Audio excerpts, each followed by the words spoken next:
There are things you can forgive a person for, but there is one thing, one particular thing, that my wife did while I was 8 months into an overseas deployment that I couldn't talk myself out of, no matter how hard I tried. Not because I'm bitter, not because I haven't tried to understand it, but because some things, once you see them clearly, cannot be unseen.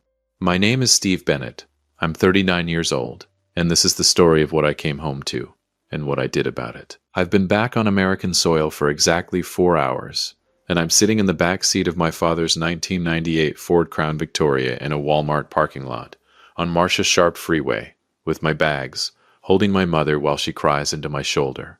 Not the homecoming I planned. For 8 months I was overseas. Sand, heat, 12-hour shifts, lukewarm coffee, phone calls that cut out at the worst possible moments. I had a whole picture in my head of what coming home looked like. My wife June at the door, a real meal, my own bed, the particular silence of a Lubbock night.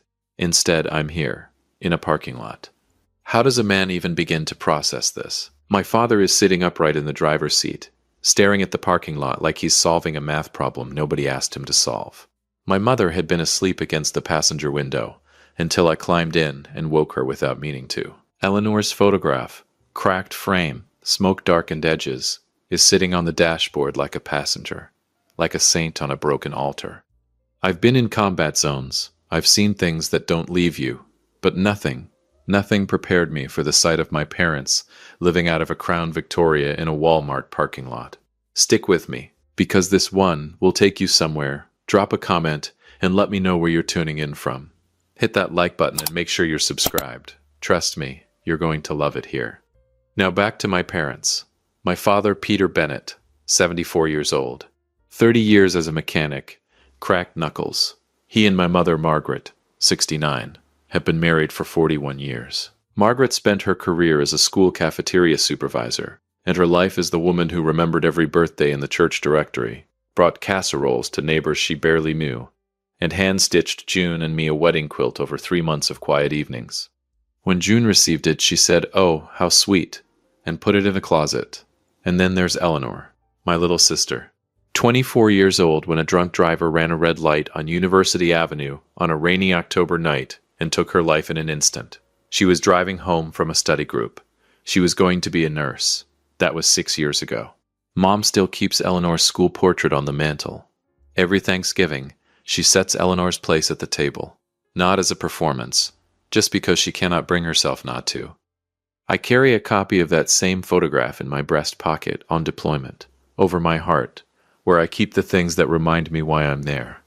Now, that particular Wednesday night, my parents were home on Slide Road, same house, 39 years, and on a dry Lubbock summer night, the faulty wiring inside the walls decides it's done waiting. The fire spreads fast. Of course it does. This is West Texas. The wind helps everything it shouldn't. My father wakes to smoke already thick in the hallway. No warning, no time to think. He gets my mother out, and they stand barefoot in the front yard in their nightclothes and watch 31 years disappear into smoke and West Texas wind. They get out with almost nothing. Their car, and one thing. Mom grabbed Eleanor's photograph off the wall on the way out. Didn't think about it. Didn't decide to. Her hands just did it. The way a mother's hands know things the rest of her hasn't caught up to yet. She made it to the yard, looked down, and there it was. Eleanor's face. Cracked glass, smoke-warm frame. Safe. That detail is going to live in my chest for the rest of my life. They had no insurance coverage sufficient for a total loss. Dad Mechanic's savings, modest, honest money, weren't built for something like this. They weren't helpless people. Lord knows they weren't. But they were hurt, and they were old, and the night was very dark, and they had nowhere to go, except one place. My house. They called June, on the way over. No answer. Called again. Nothing. Tried a third time, silence. They pulled into the driveway anyway, because where else were they going to go? They knocked on the door. 2 people in smoke-smelling nightclothes, no shoes, Eleanor's cracked photograph tucked under my mother's arm.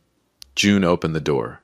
She stood there and looked at them, and my mother, still trying, still holding it together the way she always does, said, "June, honey, there's been a fire. We lost the house. We're not asking to move in. We just need somewhere to stay for a few days." Said nothing. My father, The 74-year-old man, who had never once in his life asked anyone for anything he hadn't earned, said quietly, "Just tonight, June. That's all." She said the house wasn't set up for guests, said she needed her comfort and her space, and couldn't have that disrupted. A 3-bedroom house, the door closed. My father put his hand on my mother's back and walked her to the car. He drove them to the parking lot of Walmart, off Marcia, and slept there that night. They slept in that car for 11 days before I came home. While my wife ran her routine, undisturbed, I landed at Lubbock Preston Smith Airport on a Saturday morning. Exhausted the way deployment exhausts you. Not just tired, but hollowed out behind the eyes. But I'm home. I'm thinking about real coffee, about sleeping horizontally in a bed like a person. I called my wife. She said she was home and couldn't wait to see me. Then I called my mother. No answer. I call my father. He picks up after 4 rings. "Hey, son." Something in those 2 words stops me cold. I've known my father's voice for 39 years. I know every frequency it carries. And right now, underneath that careful steadiness, I hear everything he hasn't said yet. "Dad, what's wrong?" Not a question. He knows that. He tells me about the fire. He tells it plainly, the way men of his generation confess hard things, like he's reading from a report, like it happened to someone else, like if he keeps his voice level enough it won't hurt either of us.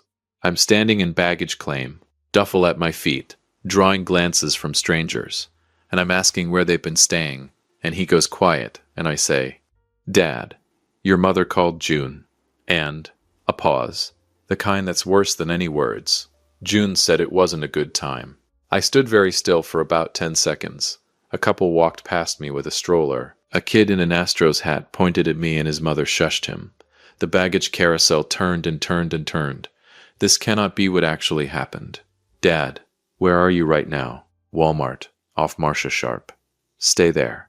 I didn't go home. Didn't call June to tell her. I picked up my bag, walked straight to my rental car, and drove to that parking lot. Dad was sitting upright in the driver's seat, staring straight ahead. Mom was asleep against the passenger window, hands folded in her lap. Eleanor's photograph was on the dashboard, cracked frame, facing forward, like she was keeping watch. I opened the back door and sat down. I put my hand on my father's shoulder from behind.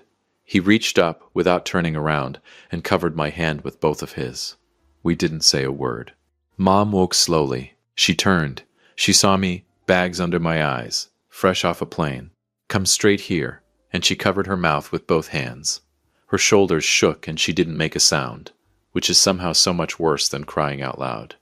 I held my mother in that parking lot and thought, June did this. June put my mother here. I had been home for less than 2 hours. I drove to the house. June was in the living room when I walked in. She looked up from her phone and smiled, actually smiled, and said, "Hey, you're home early." I stood in the doorway of my own house and said, very quietly, "Where are my parents sleeping tonight, June?" The smile adjusted. "Steve, where have they been sleeping?" "Do you? Because from where I'm standing, it looks like my parents have been in a parking lot for 11 days. She set her phone down, crossed her arms, and then she did the thing I was not prepared for. She didn't apologize. She explained, "Steve, I can't just have people move into this house without talking to me first. I need my space. I need my routine. I'm not a caretaker. That's not what I signed up for. One night. And then what? One night becomes a week, becomes a month. These are my parents. I didn't cause the fire, Steve.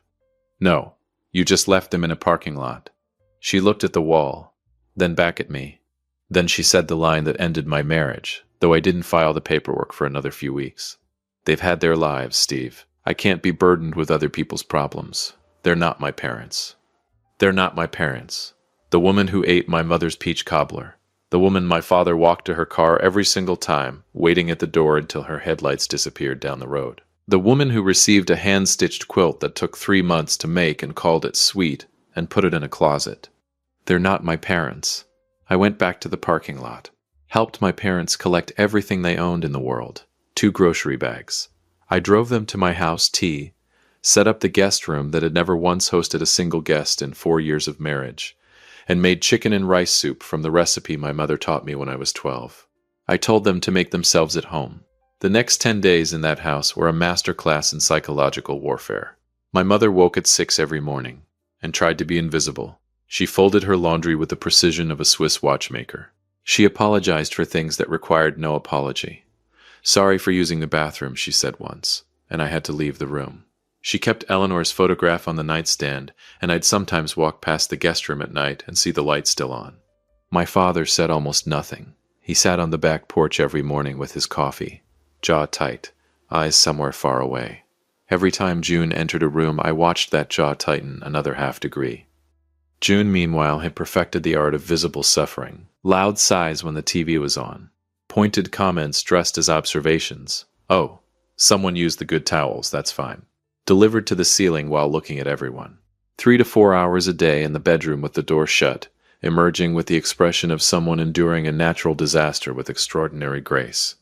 She was unbearable, and my parents were working so hard not to be a burden in a house that should have been their refuge. About a week in, I woke at 2 in the morning to find the kitchen light on. My mother was at the table in her robe, Eleanor's photograph in front of her, coffee going cold at her elbow.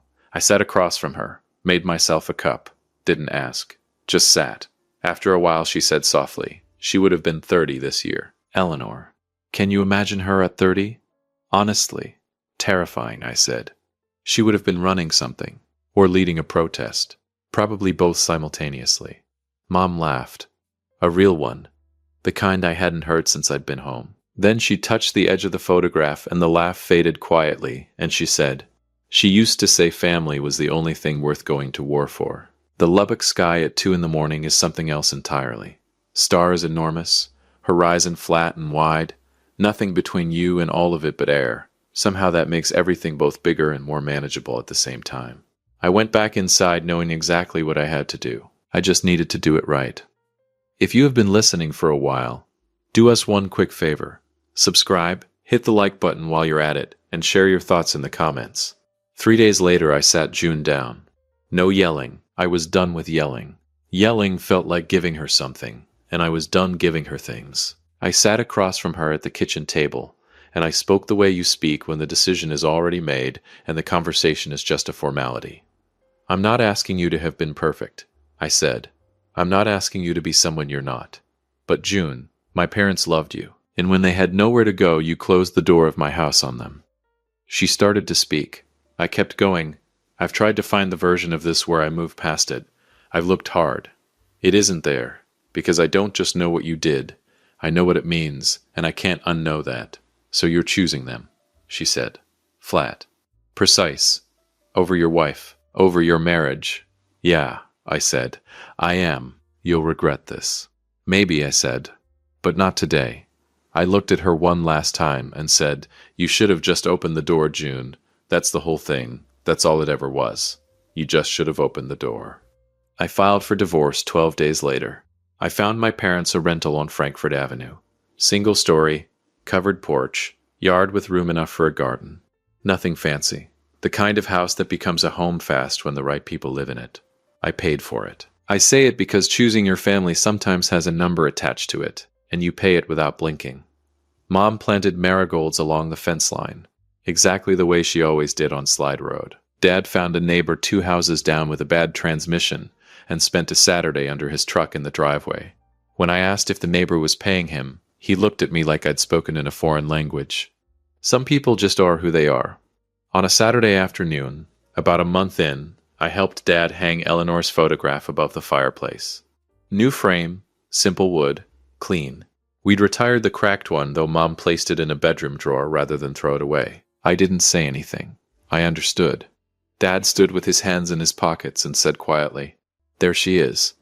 "There she is," I said. The afternoon light came through the front window and caught the photograph at an angle, and for just a moment Eleanor looked almost luminous up there, present. Like she'd been waiting for us to find the right wall. The divorce was finalized on a Tuesday. I drove to my apartment on and sat in the parking lot for a few minutes. Was I sad? Yeah. Parts of it I grieved. The early parts, when I still thought I was seeing her clearly. Did I regret it? I thought about my mother asleep against the window of that parking lot. I thought about my father reaching back and holding my hand without turning around. No, I did not regret it. I started going to my parents' place most evenings after work. Real food, my mother's kitchen, then Dad and I on the porch with our coffee, watching the Lubbock sun do what only the Lubbock sun can do. The sky goes pink first, then amber, then a deep bruised violet that looks invented. Even on your worst days, even when you've lost your marriage and your parents are starting over, that sky insists on being beautiful. It's almost rude, honestly. About 2 months after the divorce, Dad and I were on that porch on a Thursday evening, coffee cooling in our hands, not saying much. We're both comfortable with quiet, always have been. One of those things I didn't know I'd inherited until I was old enough to notice. Then Dad said, out of nowhere, with the ghost of a smile at the corner of his mouth, "You know your sister would have handled all of this considerably louder than you did." I laughed, full and unguarded, the kind that surprises you when it comes out. "She would have shown up at that parking lot with a camera crew," I said. "She would have live-streamed the whole thing. June would be famous." "She would have brought signs," Dad said. "Multiple signs. Professionally printed." "Oh, absolutely. Eleanor never did anything halfway." Dad chuckled, low, quiet, and shook his head slowly. We sat there smiling at the same person, at the same memory, at the same enormous absence that still takes up space in every room we're ever in together. Through the screen door we could hear Mom humming while she moved around the kitchen. The particular hum of a woman doing something ordinary and being completely content in it. The smell of whatever she was cooking drifted out onto the porch and mixed with the evening air and the faint iron smell of West Texas dirt. I leaned back in my chair. I'm 39 years old. My marriage is over. My sister has been gone 6 years, and I will miss her every day for the rest of my life. My parents rebuilt from ash, and now live in a house on Frankfurt Avenue, with a garden that is, if I'm honest, already the best one on the block. I have lost things that don't come back. Some losses get lighter when you carry them long enough. Some you just carry, but on this porch, in this light, with my father beside me and my mother's voice coming through the screen door, I know exactly who I am. I know what I chose, and I'd choose it again before the question finished being asked. Here's what I want you to take from this. When the fire happened, June had one moment, one door, and she looked at two people who I cherish so much, who loved her without reservation, without condition, without keeping score. And she closed it. That's the whole story. Everything else is just what happened because of that one closed door. Your parents will not always be strong. There will be a night, maybe there already has been, when they need you to hold things together. When they call and they're trying hard not to sound scared, and they're standing somewhere they never imagined standing. And in that moment you will find out something true about yourself that you cannot control. If you enjoyed this story, hit that like button, subscribe, and drop a comment below. I will see you on the next one.